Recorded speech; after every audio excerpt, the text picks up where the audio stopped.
joining Esta us. conferência será gravada agora. Oh, I heard something in Spanish, so that's pretty interesting. So welcome, everybody. Thank you so much for joining us today. And Americo, I can't thank you enough for kicking us off. This is our first event for 2021. And many thanks to everybody behind the scenes that have helped put this together. And those of you that had to walk from one room to the next, you know, with this cold, thank you. Being a little, you know, if you're working from home, it's a little bit of a joke.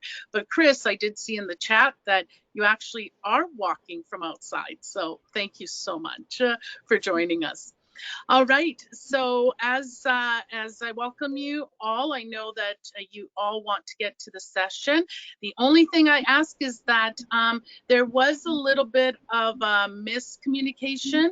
I think some people did get a meeting for 11:30. If any of you have friends out there that were supposed to join you and you don't see them, just send them a little message to say that it's at 11, and that will help us. Other than that, to you, Americo, thank you again, and we're looking forward to your presentation. Perfect. So thank you very much for all of you for inviting me. It's a pleasure. My first visit to Calgary was during an event organized by your chapter. It was a great event, I think possibly 3 or 4 years ago.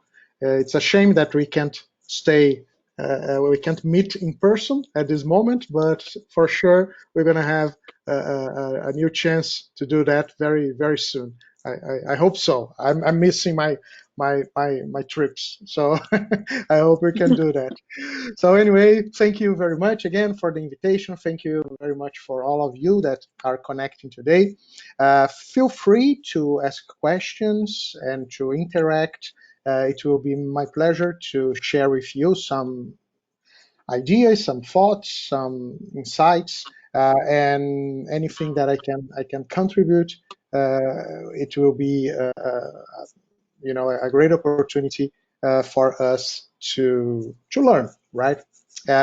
So before starting, let me share my presentation with you. It's a very brief presentation, but anyway, let me share so I can confirm if you are seeing it. Can you see my presentation? Yes, we can. Yes. Okay. Okay. So let me start from the beginning. I work for Pmo Global Alliance. It is a global community of PMOs and PMO professionals. By the way, let me mention that today we also have with us Harris Apostopoulos. Harris is one of the members of the board of Pmo Global Alliance. He lives in the United Arab Emirates. I can see Harris there. Hey, Harris. Hello, welcome. So, hi to all. Hi to all. Hope you're well and yeah, safe. thank you for coming. And so, PMO Global Alliance is not exactly a professional association like PMI. It's a virtual community, and the members of our community, we work in a collaborative way in many different projects. Some projects they are related to learning, or we have some research, we have awards, we have many different projects, and most of them they are led by the members of the community. There is no cost to be a member of this community, and I'm here today to share with you some I could say some lessons learned from one of the most important projects that we have every year. The PMO Global Alliance launched 3 years ago a very interesting project named Pmo Global Awards. In 3 years, this initiative became the largest awards for PMOs in the world. And it's very interesting because the main category of this competition is for PMOs. So we identify which is the best PMO in the world. But the point is, it looks like a football World Cup, right? A soccer World Cup. So each country is represented by just one company. Usually, it's a kind of national winner. So 2 years ago, for example, we had one company from Canada that was the winner of the PMI PMO of the Year award. It was a company from Toronto, if I'm not wrong. So every year we have different companies representing 64 countries. And at the end of the competition, with a judging committee formed by more than 400 seasoned professionals from more than 100 countries. At the end of the competition, the winner of each continent and the world winner, they are appointed by this committee. And every year, at the end of the competition, it ended in October, last October. At the end of the competition, we try to identify some specific aspects that can bring, insights, ideas, trends, things that we can just think about. And of course, when we are rethinking our PMOs, it's a great opportunity for us to understand what people are doing, what the PMOs are concerned about, and what they are trying to do to overcome the challenges that they have, especially because the challenges are very similar. It doesn't depend on industry, on geography. Actually, PMOs have very similar challenges around the world, and it's a great opportunity for improvement. So this year, not this year, but last year, at the end of last year, in November and December, we repeated this process. So we tried to identify which were the most important points, characteristics, aspects that we could say that all the PMOs that had some kind of outstanding performance during the competition, we could see those characteristics. We could see that those PMOs, they have something in common. That's the point, right? And what I want is to share with you some of these ideas, some of these impressions about these PMOs. So the point is, what we have in our hands is the 2020 year, right? And for everyone, for every company, everywhere, it was a very challenging year, a year that nobody could expect that we could have, right? But it happened. And it was a challenging year, not only for companies, but for their PMOs and for individuals, for us. It's interesting because every year when we consolidated all that information that I told you about the PMOs, we see that most of the aspects that PMOs say that are their concerns, most of them are technical. Most of them, in a first glance, are technical. For example, if you talk to those PMOs, and we are talking about a lot of them, they will tell you that they are concerned about agility, they are concerned about remote work, also some specific applications that can involve artificial intelligence. It's something that is arising, strongly in the last 2 years. There are many different aspects, technical aspects, but what really catch our attention was the fact that most of them, they are they when you ask them what they believe that is important, it's very common that they say something technical, but their actions, the history that they told to us for the competition, show that they are much more concerned about other aspects that are not very technical, but they are very, very related to something that I can say that it's something common for all these PMOs. And the answer is people, right? So when I say people, I'm not saying only about the PMO team members, but that's not exactly the idea. It's much more about understanding that the PMOs, they exist to serve and to serve people, right? So it's very easy to say that, we are serving the organization, but actually the organization is composed by people, right? So there is no organization. What you have is a group of people with different needs, with different expectations, with different pains, right? And one of the most important things that we could realize is that PMOs are becoming more and more people oriented.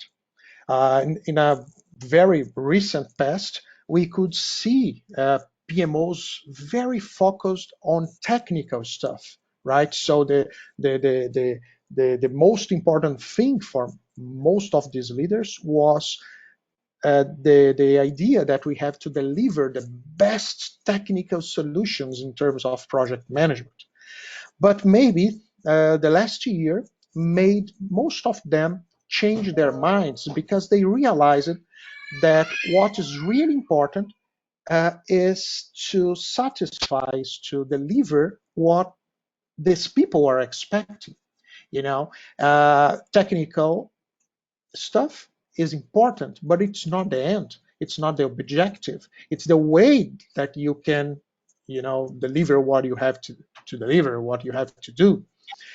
So, understanding this idea, what we saw is that most of these PMOs, they realized that they are in a very strong moment of change, right? So we are talking about a very strong transformation for most of them. So when you have a crisis like this one that we have, and it's a worldwide crisis, it impacts the companies in many ways. But one of the strongest ways I could say that is the financial way, right? For many companies, it means that it's very common. We are seeing that yet.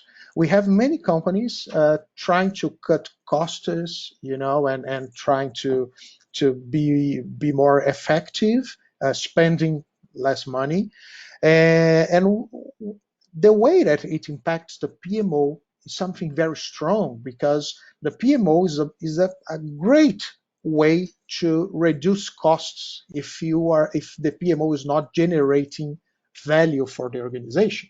Some people say that PMO means project management overhead and not project management office, right? So it's a great point to save money, and it means that many PMOs started to be challenging, right? So why do we have a PMO? In the past, we survived without a PMO and we had projects. So maybe we can try it again because we are in the middle of a big problem, a big crisis. And also, our investments are not so high in the past because we are in the middle of a pandemic. And so maybe we don't need too many investment to spend too much money with a structure like a PMO.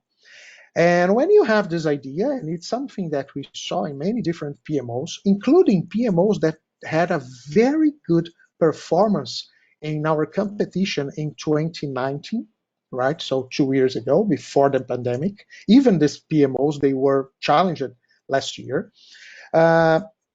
We see this behavior in many companies, right? Challenging the PMO if it's really necessary or not. So it's a great evidence. It's a great warning signal that something should be changed. Something should be implemented that can transform the PMO in something a little different, something that can deliver the expectations, but the new expectations that arose due to all these issues that we are living at this moment. So the first point that we can say this way, that we can say that they have in common, is a clear understanding that something should be done, that something is happening, and they have to rethink what they are doing. Oh, Americo, but we were doing a very good job, in the last year, in the last 2 years. Our sponsors, they love us, and actually we are very recognized in our organization because of the value that we are generating. Okay, but it doesn't mean that now or from now on, things will happen exactly like that, because it's a very, very big change. And you can say, okay, America, but change in the organizational scenario is something common, right? So we always have some kind of change every year. Yes, I agree. But what we are living now is such change that is totally out of the standard, right? So it means that we have a very, very, very strong change in our lives, in companies, uh, and everything is happening too fast, because changes like what we are living now, and we can have many examples, right? Like remote work is something that companies have been discussing for a long time, but with no hurry, right? No hurries. But now there is no option. We have to take the risk.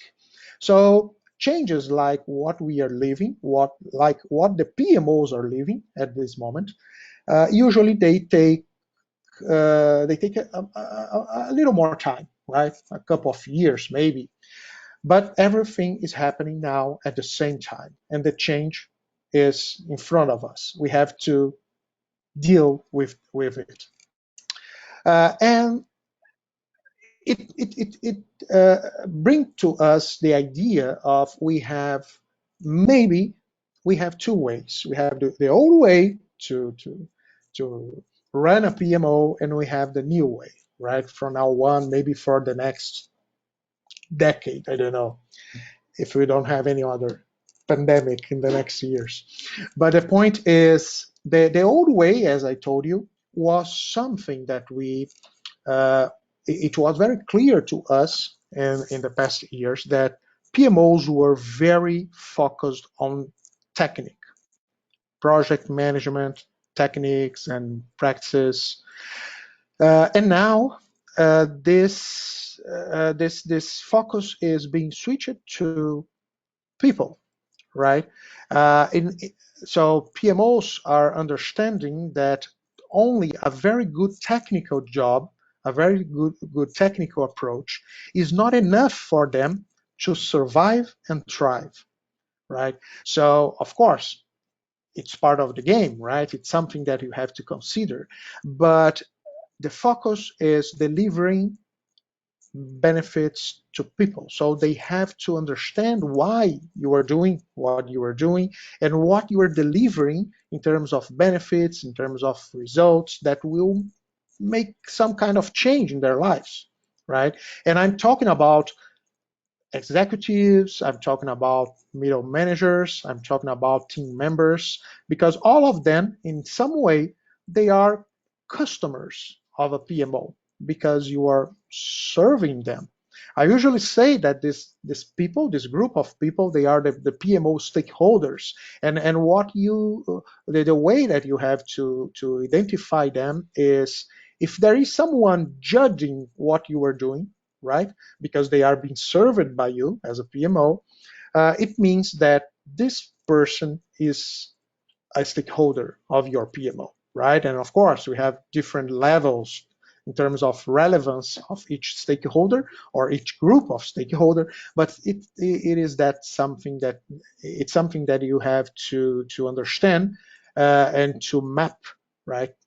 Uh, the next point is usually people and companies, they love to try to find magic pills, right, to solve their problems. It's a very common behavior in many different companies, even big companies, sometimes reasonable, organized.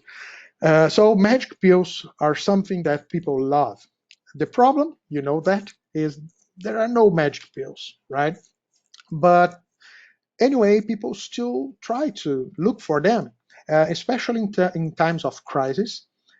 This kind of uh, uh, behavior, it becomes stronger. And why? Because it's an emergency, you know. So you try to take what you have, you know, in front of you. And magic pills are great for these situations. And when we talk about PMOs, magic pills means okay, let's try to establish a PMO, or let's try to redesign our PMO, considering some kind of um, trendy model, right, that people are talking about. For example, we have many different uh, types or models of PMOs that you can read about them today on internet or books or articles.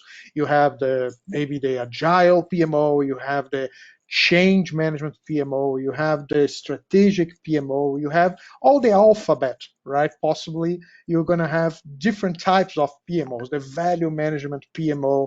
I've already read about all of them in the last months, but now it's the time where people try to choose one of them, you know, because it's like the magic pill that maybe will save your life or the life of your PMO.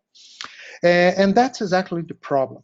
Because one thing that I can tell you that I saw that is a very strong characteristics of these outstanding PMOs is the fact that they don't follow pre-established models.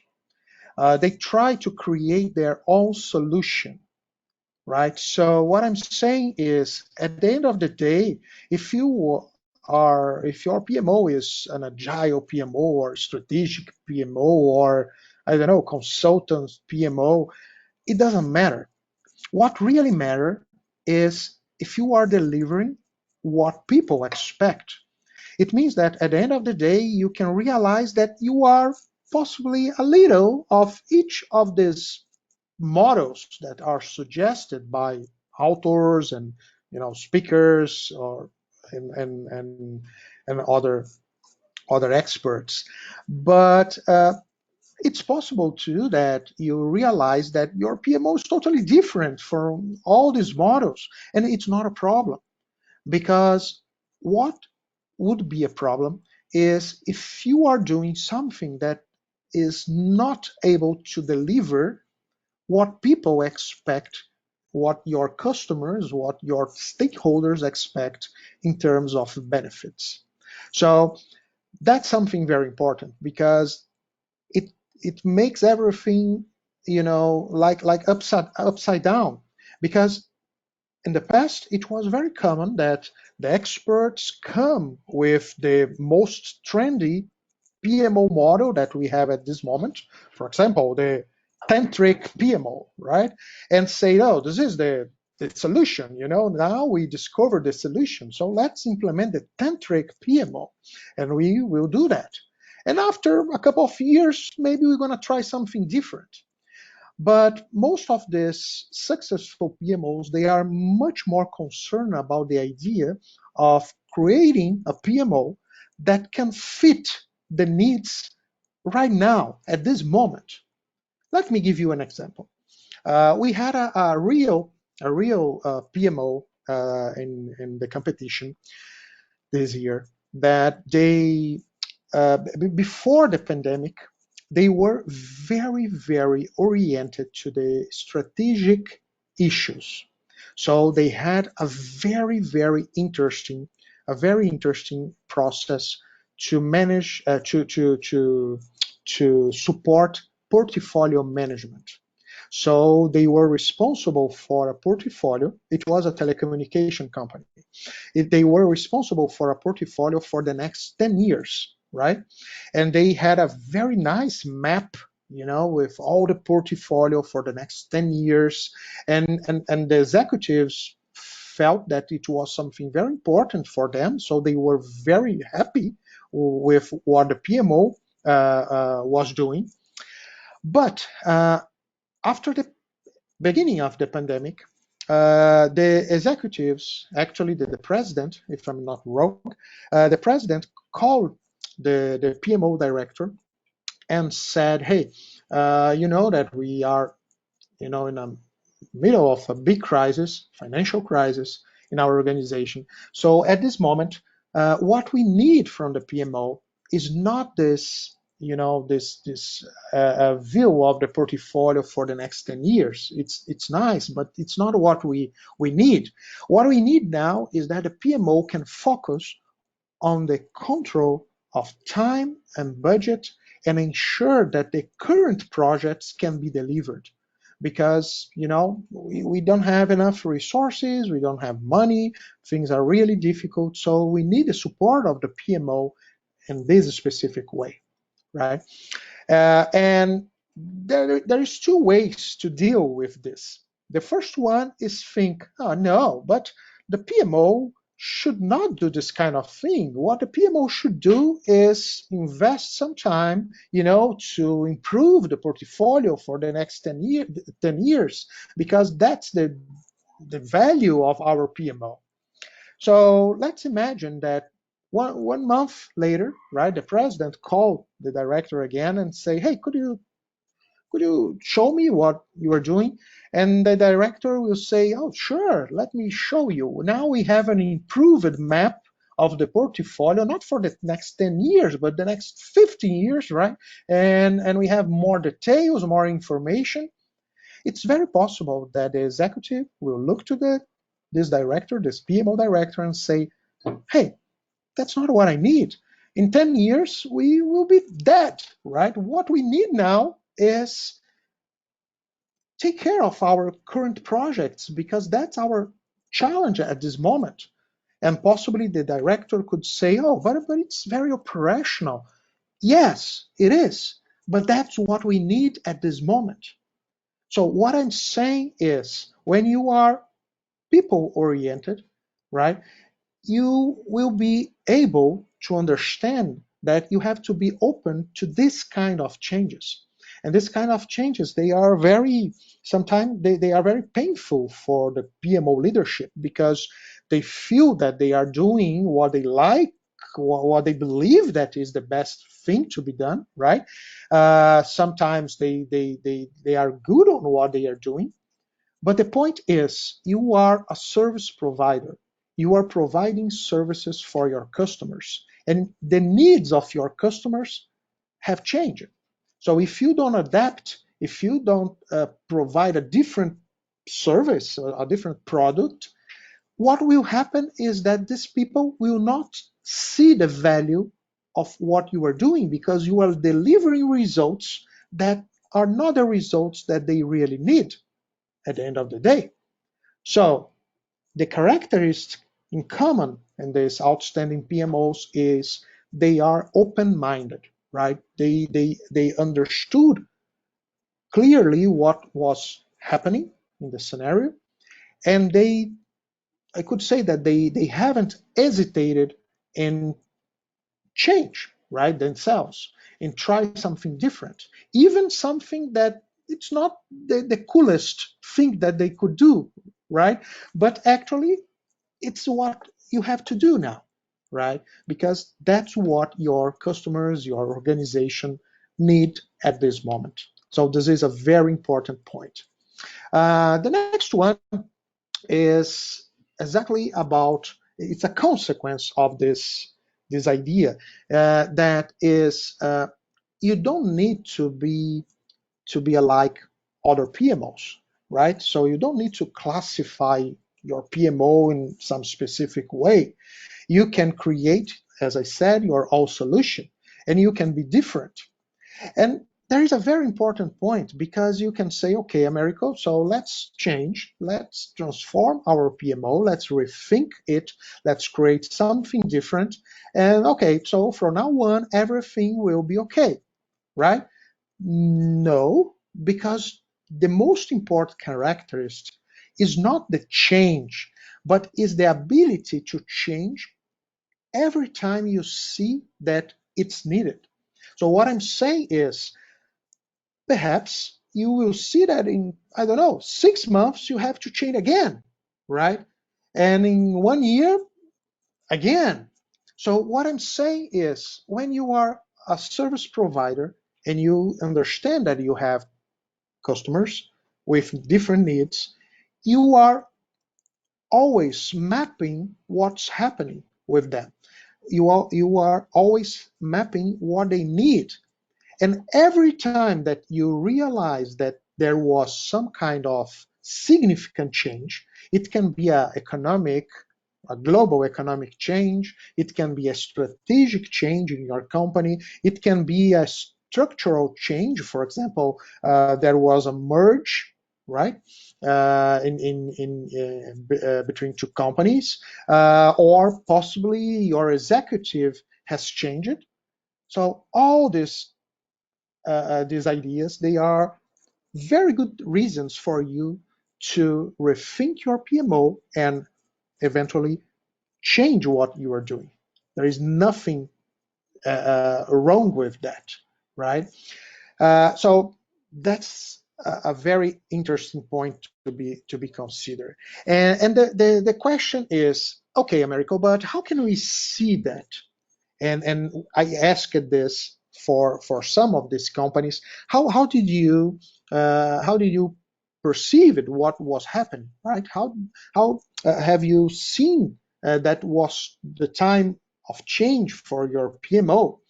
And the point is,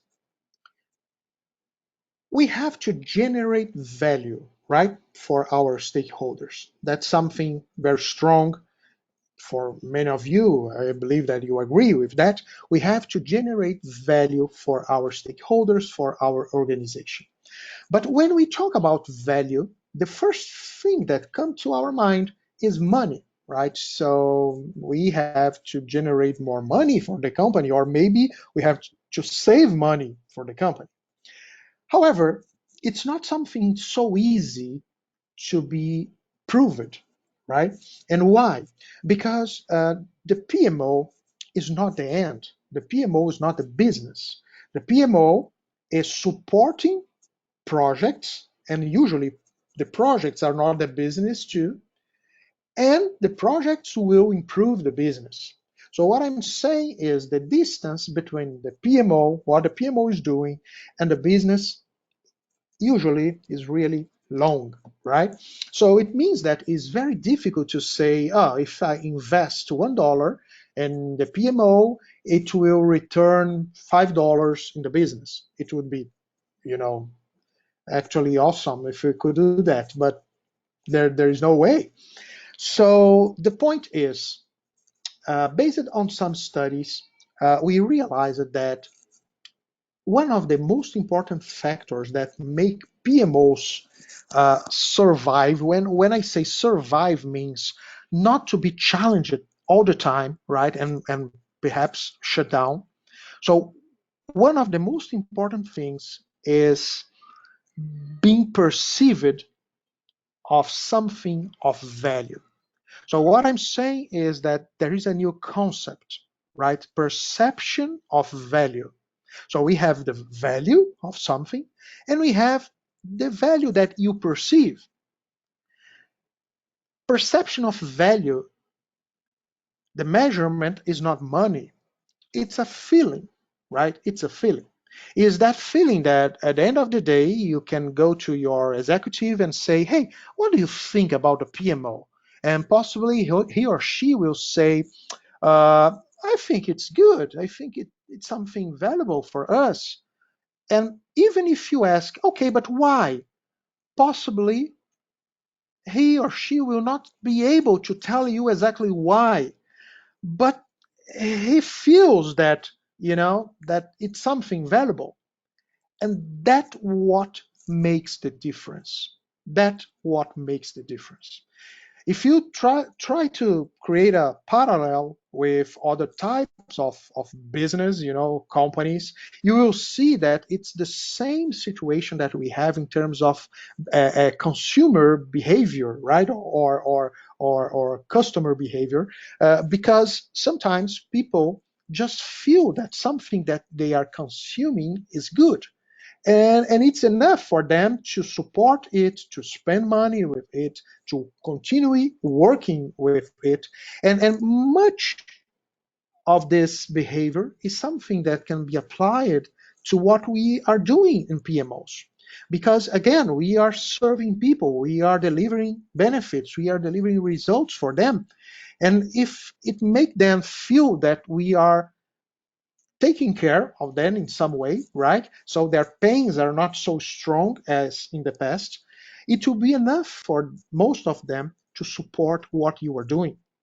What I'm saying is, it's very, very rare that we have PMO customers, PMO stakeholders supporting PMOs because of the technique, right? Oh, yes, you are doing a great methodology. I love you because of that. Oh, no, I really appreciate this software, right? It's awesome. It was my dream. No, they don't care about this. What they want is the result. And when I say they, I'm talking about business people, right? They see the PMO as something that will be there to help them, to support them, to solve their problems, and to reduce their pains, right?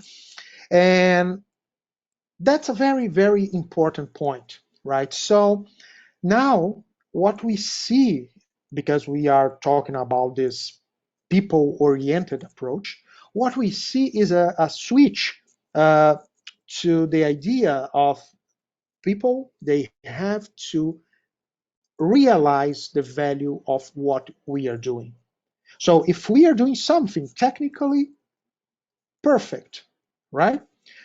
But people can't see the value of what we are doing, the answer is not saying, these people, my customers, they can't see the beauty of what I'm doing. No.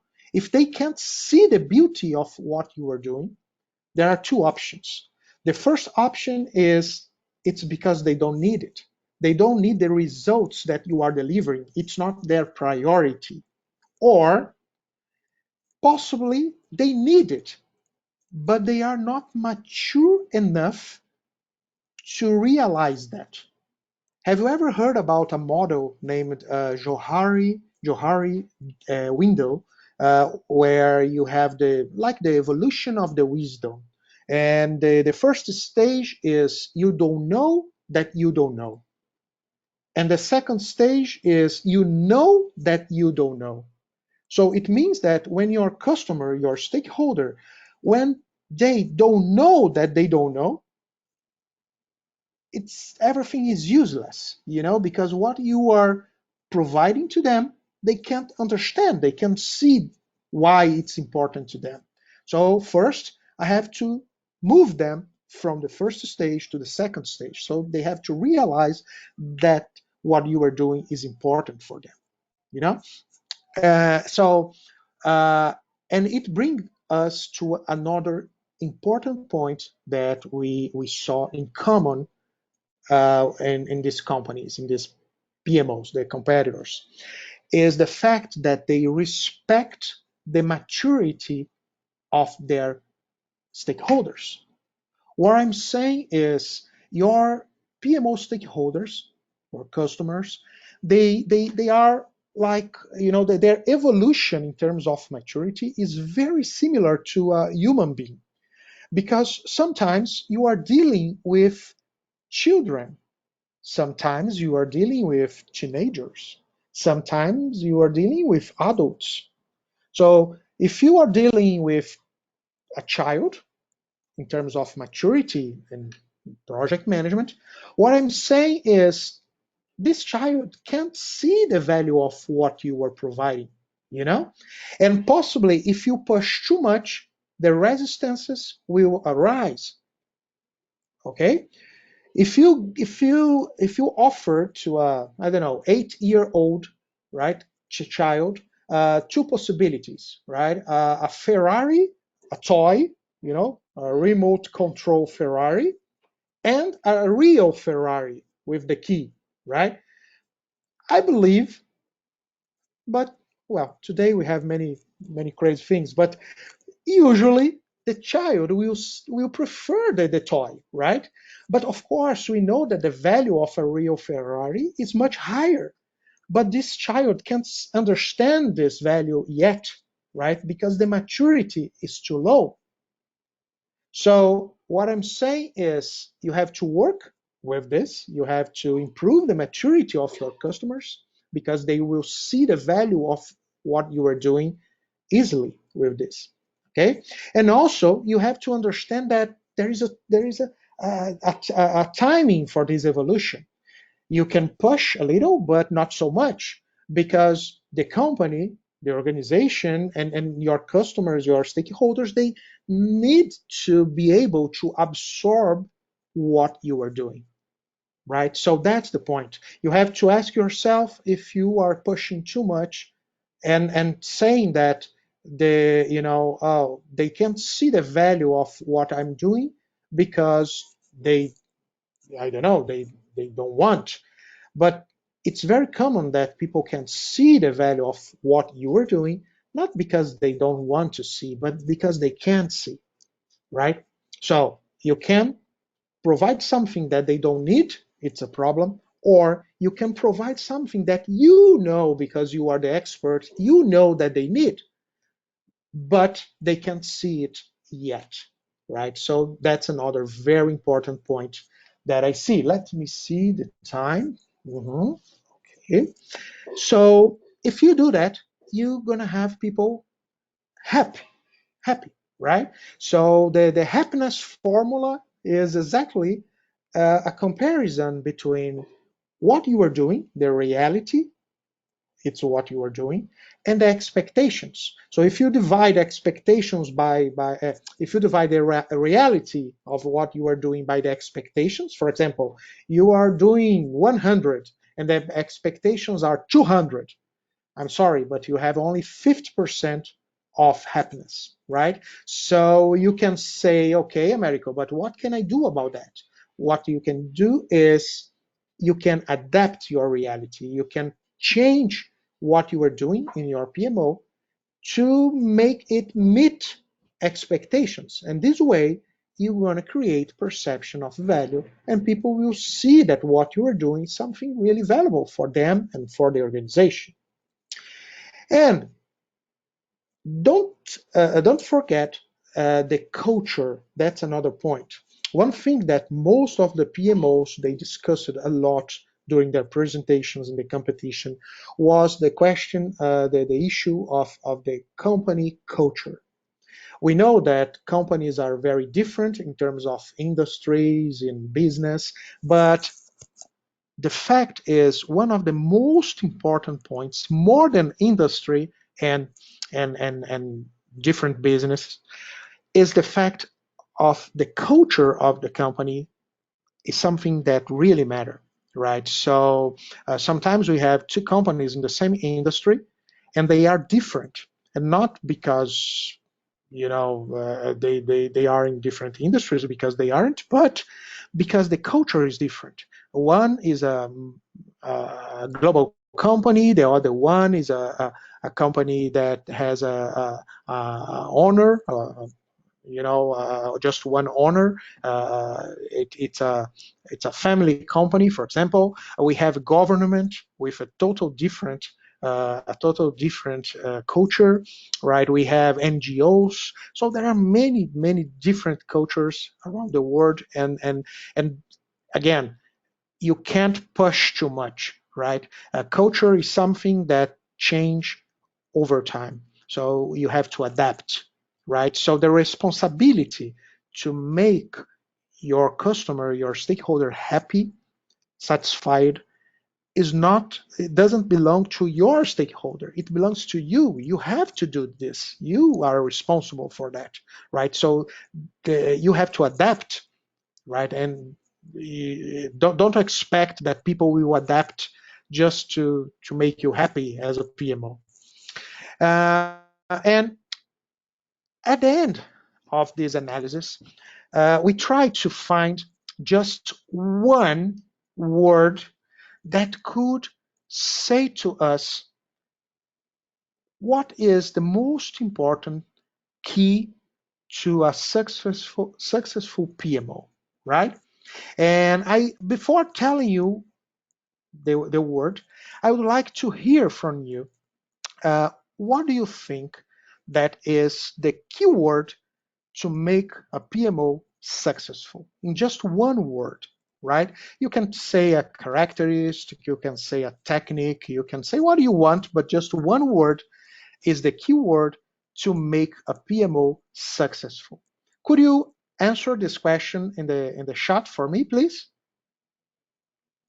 Let me see what you say. I want only one word, right?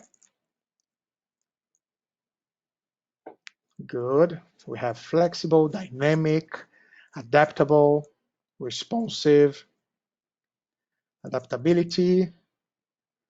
Yeah, value. Okay. Anyone else? Okay. Very, very good. So we have three, actually four words here, right? We have adaptable, we have flexible and dynamic, right? We have responsive, that looks flexible, and we have value driven, and commitment is uh, uh, very related to the idea of the commitment of generating value. And the point is, all these three words, they are related. And why? Because flexibility is needed if you want to be able to adapt to different situations, right? That's the point. The word that we found was flexibility. And again, flexibility is exactly the skill that you need to be adaptable, right? And being adaptable is the only way to continuing generate value for your customers. That's the point, right? That's your commitment, right? So what we saw in this outstanding PMOs was a strong capacity to adapt, to change themselves, when when they see that there is a situation that demands some kind of change, some kind of transformation, even when you have an experience, a previous experience of success. Because again, the past success doesn't guarantee the success in the future. So this open-minded approach is something that helped those PMOs very, very, very much. And that's something interesting, because I told you many times that those PMOs, they were very, very committed to the idea of creating their own solutions. They are not really concerned about copying anyone, right?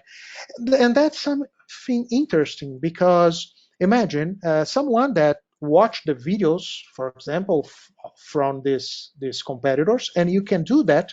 Later, I'm going to tell you where you can find all the videos of these competitors since 2018, right? So the 3 years, the 3 editions video presentations from the competitors, but all of them, they are not really concerned in just using pre-established models. But when we talk about world-class PMOs, when we talk about benchmarking, the first thing that comes to our mind is, okay, I can see what they are doing because they are really good, and I can try it in my company, right? Because if they are successful, I will be successful too. Unfortunately, it's not exactly like that. Of course, their experience can inspire you when you are creating your own solution. However, if you try to copy what anyone is doing, there is a big risk of failure. And why? Because do you remember the happiness formula?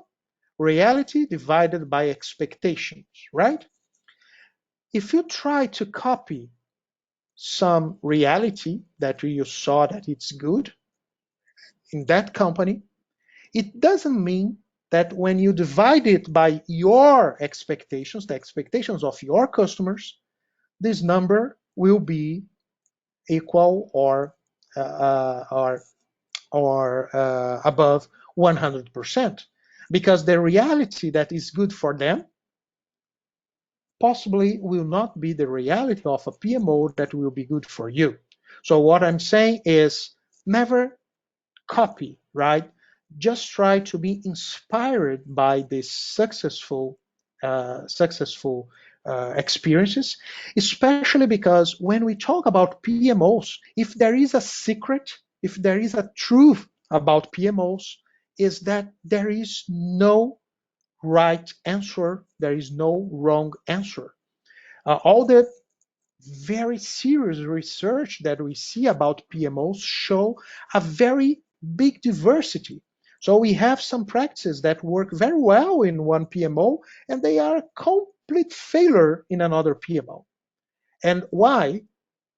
Exactly because we are talking about the same realities in two different scenarios, in two different companies with two different groups of stakeholders with different expectations. So this need of adaptation is something that can really make the difference if you want to keep the success of what you are doing, right? So don't copy and paste. And at the end of the day, what we have to finish our conversation, what we have is, okay, now you are a PMO that is really people oriented, right? So your PMO exists not because, you like PMOs or because you are an expert or because you read many books or because I don't know PMI said that everyone needs a PMO. No, no, no. Actually, your PMO exists because there is someone being served. There is someone that can see that what you are doing is something valuable for them and for their organization. So if you can't see this, right, if you are being challenged all the time, if what you are doing is technically perfect, but people don't give, they don't worth it, most of the time the problem is not with your customers. The problem is with what you are doing, right? Because technique, of course, is important, but it doesn't give you all the answers. What will give you all the answers is understanding what people need at this time, at this moment, and adapt. Be flexible and adapt to these specific needs. So I believe that these are the most important lessons learned we had, especially last year when we had that big change, and it forced all the PMOs to adapt. Some of them they couldn't survive, right? It's true. We have some information about that, but it's just a matter of time. Probably they will arise again, right, in a few time with different objectives, with different approach. So it's part of the game, right? But we can continue delivering value for our customers, for our organization, if we be attentive to these points that I mentioned to you today. Okay, and that's it. Most of these points that we discussed, they are also aligned with a methodology that was created by our members. I've already been in Calgary presenting some status of this methodology a few years ago. So it's quite interesting. If someone would like to know a little more about this, I can show you later. I can send you some information. There is a certification program. We have many people certified in Canada, by the way. Today we have around 5,000 people around the world certified in this methodology, and it came from the battlefield experience because it was created by a group of 122 seasoned PMO leaders, and today is the way that we ground most of the initiatives that we have, especially in terms of research. So that's it. I suggest that you consider all these points because the experience of world-class PMOs are always valuable. And if you have questions, I will be happy to answer. Americo, thank you so much. That was an amazing presentation. I know everybody got a lot from it. We are coming up to the 12 o'clock hour. Just want to be cognizant of everybody's time. But we do have a question in the chat, and I'm going to throw the microphone over to Darren because he had questions about generalized PMO trends that sort of were coming through in the pandemic. Darren, if you're still on, do you want to jump in and go ahead and ask your question to Americo? Yeah, great. Thanks, Kevin. Hey, Americo, great presentation as always. So yeah, and you kind of touched on it at the end, but with the last year in the pandemic, what's different here, I think, is every economy, every industry, every organization has been negatively impacted to a greater or lesser extent by COVID. And obviously, as you indicated, we need to adapt the mandate and service delivery within our respective PMOs to our own specific needs and challenges within our orgs. But given that the impact of the pandemic has been so broad, are there any generalized trends you're seeing in PMOs across the world? Like, I'm wondering, are we seeing more of a shift towards cost control or benefits realization and driving out value? Or is the role and importance of portfolio management in selecting and managing the right set of projects more important? Like I said, I am curious what you're seeing at a macro level. Good. Let me tell you what I see. What we have every year, we have some specific trends, technical trends related to some kind of technologies that are arising, and also with some, how can I say, trend words, trend buzzwords that people start to look more information about. For example, artificial intelligence is one of the points that every year since 2017, we see that every year it becomes more and more trendy, right? But in fact, it's much more because people are looking for a way to use that than because they know how to use that. So in 2020, almost 40% of the companies said that they are looking for information about artificial intelligence. There is a trend. It's not a trend, actually. It's a fact that became something with, a very high importance in the last year. That was remote work. So it was something that every year we had some companies saying that they were very interested on that, but for obvious reasons, last year it became something that almost 95% of the companies said that they are in some way involved with that. And for PMOs, it's something very important because for many PMOs, they had to change the way that they are providing their services, right? And it's something really hard to be done. So remote work is something that, technologically speaking, it's easy, right, to be done. The technology is available for us. But again, when you talk about people, it becomes a little more complex, right? And finally, you asked about portfolio and benefit management. These aspects, this year, the last year, it was like this. Every year, people became a little more interested in these topics, right?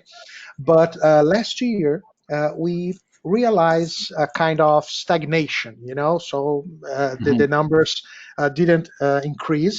And I believe, actually, I don't have this information, but my interpretation about that is that many PMOs, they had to become a little more operational, right, because of this urgent aspects that they were living. But one thing that I can tell you is that portfolio management is something more well organized in many companies. It's not something that we can say that it's just something that people are initiating, in their companies. We have many interesting cases of portfolio management. But when we talk about benefit management, it's still something that many people want, but just a few companies really do it in a way that you can say, wow, that's a very good job. So benefit management is a challenge for everyone, right? And and the reason for that, we mapped that, is because it involves the high the high executives in a very, very strong way. We are talking about accountability. When it's a very strong change in the way of work of many companies, because that probably that many companies, they just they deliver projects, and they just have uh, any process to measure if that benefit that was promised, if it was really delivered, right? It's something much more common that we could imagine, even in big companies, and it's still a challenge, right? So it's a topic that people are studying and trying to implement, but they have a lot of difficulties, because again, it's a change of culture maybe that is needed before this kind of thing start to be implemented in a more constant, in a more quickly way, I could say that. Yeah, no, that's great. That makes sense. And we're kind of tight for time, so I'll leave it there. But always interesting to hear you speak and bring your insights. And you always have the advantage because you're talking to PMOs all over, well, across almost every continent and that. So great to hear. Thanks. Sure, sure. And feel free to, if you want more information, feel free to send me a message, and I will be happy to share with you some more information. Great. Darren, Thank you. Darren, that's a great question. Americo, I have another question sort of surrounding Agile. And this is from Danielle, and he says that Agile may be one of the magical pills that you talked about. Knowing this is also a matter of perception as well. What have you seen around PMO and the adoption of Agile methods and frameworks? Yes, Agile was mentioned by 97% of the PMOs. Okay, so we can't say that it's a trend. Actually, it's a reality, right? And there is no doubt that that it's something very useful for every PMO. The point is, most of the successful PMOs, they see Agile not as something, because there are many people that see specific solutions, like I usually say that it's like a religion. Okay, I need to be agile, so all the rest, it doesn't matter anymore. So PMOs, they need to be agile from now on, and possibly there are some people that say that PMOs doesn't make sense, don't make sense in an agile world. The reality shows that it's not exactly like that. The most successful PMOs, they are much more oriented to a hybrid approach, and they understand that Agile is just one more possibility, right? So it's something that they have in their hands, and they can use it when they need. Sometimes they can use it all the time. Sometimes they will use it for some specific areas or for some specific types of projects. So again, being agile is not the objective. Being agile is the way that you're going to use to achieve what you want, right? So you can use an agile approach or any other types of approach. It's not a problem, but it should be flexible, right? So don't believe too much in any technique, because techniques are there to support you, and you have to use them if you need them, if it makes sense for you. You don't need to, to promise your soul to any technique, right? Because they don't, these techniques, they can help you sometimes, maybe not some, and other times you have to consider and analyze if it makes sense for you or not. Danielle, did that kind of cover all the topics and everything that you were thinking of in that question? No, yeah, you sure did. It's fantastic to hear that. So I believe that it's been adopted in a way to solve all the problems of all fashions, shapes, and forms. And again, I think it's the medium to get there, not the end of the road. I think America said the same thing with other words. So thanks again. It's a pleasure to hear from you. Very good, very good. All right, that's wonderful. Okay, so we are sort of past the noon hour, but we still have lots of people on. But I would like to be cognizant of everybody's time. Again, Americo, thank you so much. Your time is Thank you very much. much, Kevin. Kevin, let me just leave to you a last question, because I would like that you could think about it. You know that it's very, very usual that people say that PMOs fail because of a lack of sponsorship, right? So, oh, my PMO failed because I didn't have enough sponsorship.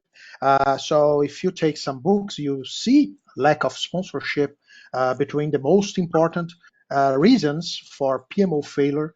And after talking with all these PMOs and after our research on value perception, one thing that I would like to ask you, and you don't need to answer me, just think about that, is considering that you already have a PMO, right? So you are not selling the idea of a PMO. Actually, the PMO is already there. The point is, a lack of sponsorship is the cause of your failure, or is the consequence of your failure? Is the evidence that your PMO failed? That's a good point to think about, because sponsorship is something that you have to deserve, right? So if you don't deserve sponsorship, possibly you're going to lose it. So you are saying that it was the reason of your failure, but actually, when you were losing sponsorship, possibly it was the evidence, it was the consequence that what you were doing is not what they really need. And this way, you lost your sponsorship.